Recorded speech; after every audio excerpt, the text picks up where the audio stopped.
Hi, folks. 98% of you who watch my content are not subscribed. I would really appreciate it if you would subscribe. Hopefully, you feel that I bring some value to your lives or to your ears while you're working or whatever you're doing. So please, if you wouldn't mind, just hitting the subscribe button would be extremely helpful to me to grow the channel. Much appreciated. Have you guys ever dated a man that had you just living in constant fear of his next outfit?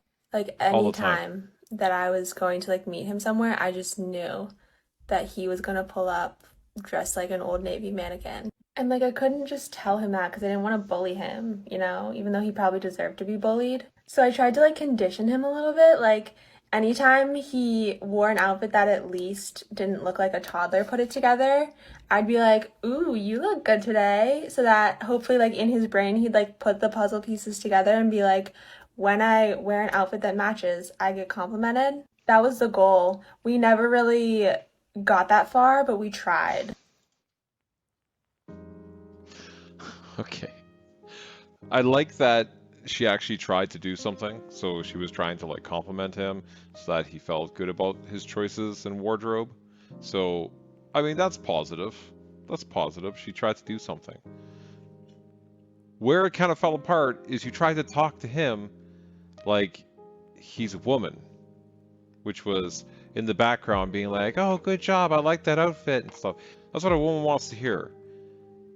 When you're a guy, just tell the guy the truth. You dress like all your clothes are from Old Navy and you have no style. Just tell him that. And he'll be like, "Really?" And you'll be like, "Yeah." And he'll be like, "Oh, okay." Generally, like, he's not gonna freak out. He might be like, take it in a way like, "I don't really like my clothes." But you know what you can do? You can then be like, "Hey, why don't we go and buy some clothes together?" And like, or you'll pick out the clothes that he should wear and put them together, and so he wears what you like. And generally, guys don't care unless they're like super fashionable guys, but that doesn't seem to be who you were dating. So just when you're speaking to men, just tell them straight up like what's going on. You don't have to like beat around the bush and do whatever, you know. Just tell him straight up, I don't like what you're wearing, and then compliment him when he's wearing something nice, because he still has to put the clothes on, so he's doing something, even if you bought them for him. Cause like my whole thing is like, if you're such a grown fucking man, right? Why can't you communicate, huh? If you're so fucking grown, why is it so hard for you to use your words? Huh? It don't make no fucking sense. Ugh, irritating. Like, how are you an alpha male, but you can't even talk about your own feelings or talk about anything for that matter? Fucking mutes.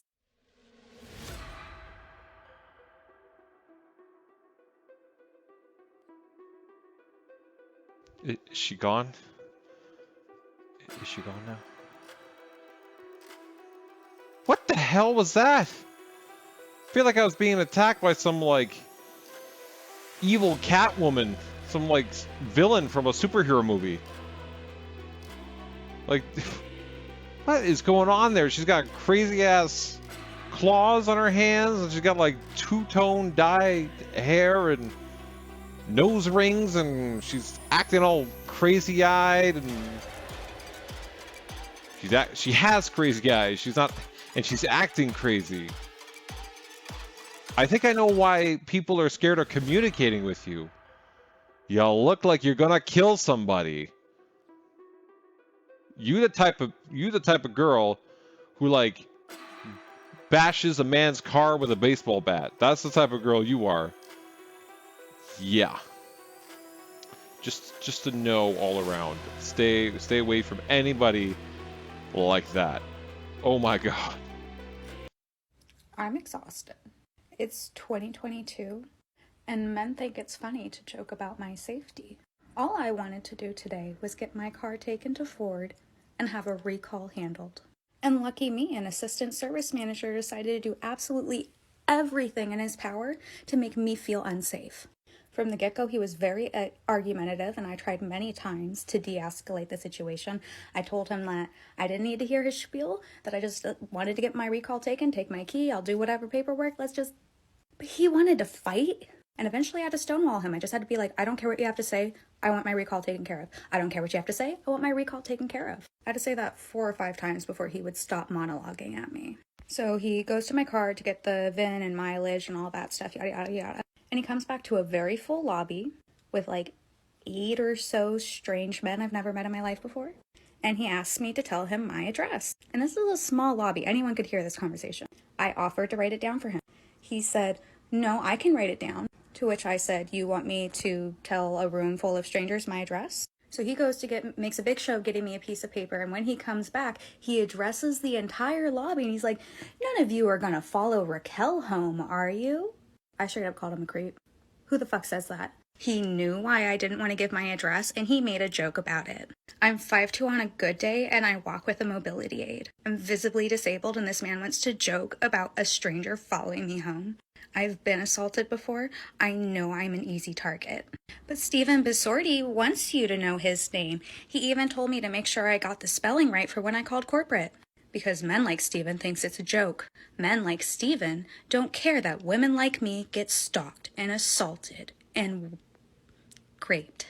And I talked to the front desk. I told them I didn't want to talk to Stephen anymore. I wanted an intermediary, to which they gave me the manager. I reported it to the manager. He said that the most official complaint I could do was giving him a verbal complaint. He says it'll be up to internal review. And as I'm sure you all know, that means they'll do nothing.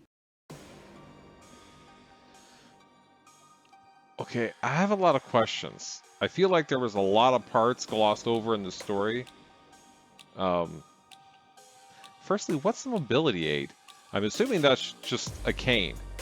Or like a walker or something. Like something that helps you move around. So why don't people just say, like, have a cane? Why are we calling it a mobility aid now? It's like everything has like a fancy name that we can't really, like, it describes what it is, but then, like, doesn't fully describe it, so people can't be like, oh, you got a cane! They're just like, oh, it's a mobility aid, so it could be a cane, it could be crutches, it could be a walker, it could be a wheelchair, I don't know. Okay. I don't know what else there is. I feel like the first part of the story, there was a lot glossed over, because I do not understand why anybody would try to service you at a car dealership. So this guy servicing you at a car dealership, and he was like fighting with you about your recall. Like, if you had a recall scheduled, you just go in, you give them your keys, and then you leave. And like, they do the work, and then you pick up the car when it's done. Or you just hang out in the lobby, and you wait till your car is ready, and then you take it. So, did you schedule your recall? Or did you just show up at the dealership and say, hey, I want my recall taken care of right now, because this is when I have time, and you didn't actually make an appointment? Because I feel like that's what it sounds like, that you didn't make an appointment, and you just showed up, and you're like, hey, do my recall now, do my recall now, here are my keys. And they're like, well, we're booked up today, we don't really have time, or maybe we can fit you in at the end of the day. And you're like, no, I want it now. It comes off very entitled, and like you didn't properly plan what the heck you were doing. That's what it comes off as.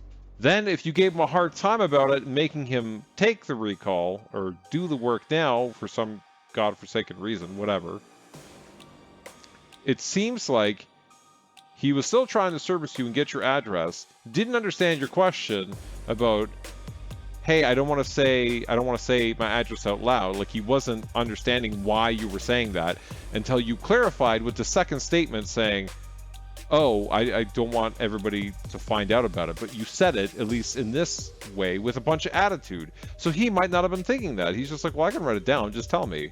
And you're just like, well, you want me to tell everybody so they can grape me later? Like, along that lines, right? You're giving a bunch of attitude. And then he's like, okay. And maybe he's made a dumb joke about no one's gonna go and follow you home. Like, okay, that is a dumb joke. But I would say he probably was pretty pissed off at you, considering you were fighting the whole time. So he probably just was an idiot and said something. Sounds like you were the terrible customer in this case, frankly. So I think you might want to reevaluate what kind of went down in this situation and think about how you can do better to not be in that situation, because all of this could have been avoided had you just made an appointment for your recall. You call Ford. I've done this all the time. You call them and you say, hey, there's a recall for my vehicle. When can I bring it in? And they say, you can bring it in Thursday at 8:30 a.m. when we open. And then you go, okay, and thank you. I'll make that appointment. And then you come on Thursday at 8:30 a.m. and you drop your car and they take it. And then they do the work, and then you pick it up, and there's none of this that happens. So, also you wouldn't have to give your address in a public space. You could do it over the phone. And that way nobody else hears it but the people around you when you're speaking in the phone.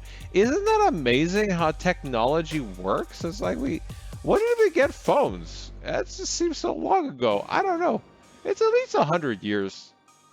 I don't know why I'm speaking like this now, but I feel like I have to explain it in this voice because you don't seem to understand how this works. Oh my God.